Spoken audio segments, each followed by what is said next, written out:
سورہ نساء آیت نمبر 8 میں ارشاد ہوتا ہے، اللہ فرماتا ہے من یطع الرسول فقد اطاع اللہ، جس نے اللہ کے رسول کی اطاعت کی اس نے یقیناً اللہ کی اطاعت کی۔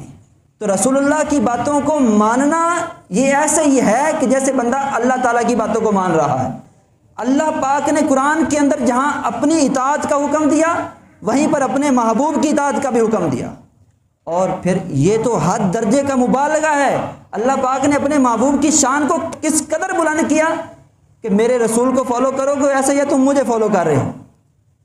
یہ اتنا مقام اللہ پاک نے اپنے محبوب کا بلند کیا۔ تو ہمیں چاہیے ہم ہر معاملے کے اندر اپنے نبی صلی اللہ علیہ وسلم کی فرما برداری کریں۔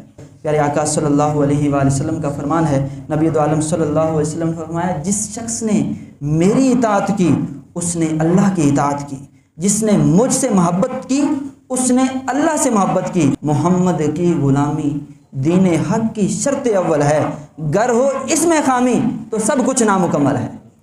اگر حضور کی اطاعت زندگی میں شامل نہیں ہے، ان کی محبت زندگی میں شامل نہیں، بڑے بڑے دعوے کوئی فائدہ نہیں، یہاں پر جو کچھ ہوگا یہاں سے ہوگا۔ حدیث پاک کے اندر آتا ہے، پیارے آقا صلی اللہ علیہ وسلم نے ارشاد فرمایا جو شخص مجھ پر ایمان لایا اور میری اطاعت کی اور پھر ہجرت کی، میں اسے 2 بشارتیں دیتا ہوں۔ میں اس کے لیے جنت کے کنارے اور جنت کے درمیان ایک ایک گھر کی ضمانت دیتا ہوں۔ جو شخص ایمان لایا اور میری پیروی کرتا رہا۔ اب ہم میں سے ہر ایک چاہتا ہے کہ جنت میں جائیں، اس کا طریقہ ہمارے نبی کو فالو کرنا ہے۔